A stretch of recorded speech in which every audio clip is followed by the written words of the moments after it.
আসসালামু আলাইকুম প্রিয় দেশবাসী। আমার লাইফে এত বড় ইজতেমা আমি দেখি নাই।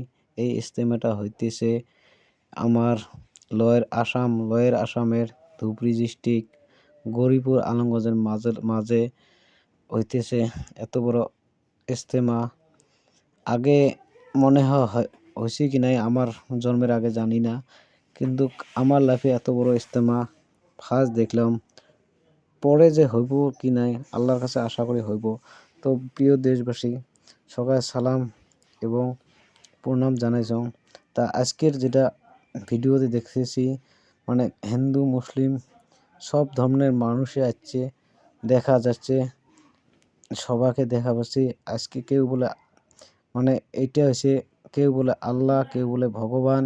যে একটা দেশের এক জাতির এক ভাষা আছে, তা কেউ বলে আল্লাহ, কেউ বলে ভগবান, কেউ বলে গড, কেউ বলে ঈশ্বর। তা সবাই কিন্তু সকারে হচ্ছে এক ধর্ম আলাদা আলাদা।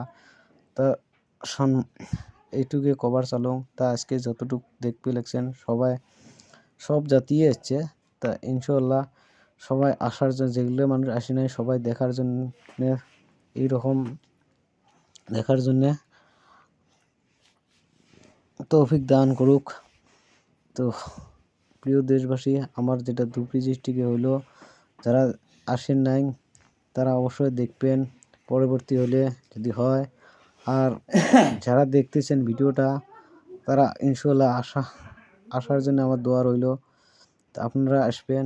তো এইদিকে আমি বেশি কথা বলতে পারি না, এইটুকু ভিডিওর মাধ্যমে যদি আমার কোনো কথা ভুল হয়েছে মাফ করিয়ে দেন।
তাহার দিন যুক্ত হইবে।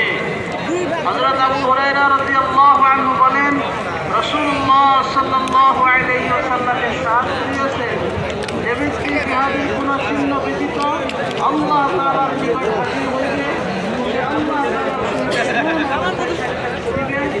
তাহার দিন যুক্ত হইবে। ফায়দা, জিহাদের চিহ্ন এই যে যেমন তাহার সাথে অথবা আল্লাহ তাআলার রাস্তায় অথবা খিদমত ইত্যাদি দরুন শরীরে কোনো দাগ পড়িয়াছে।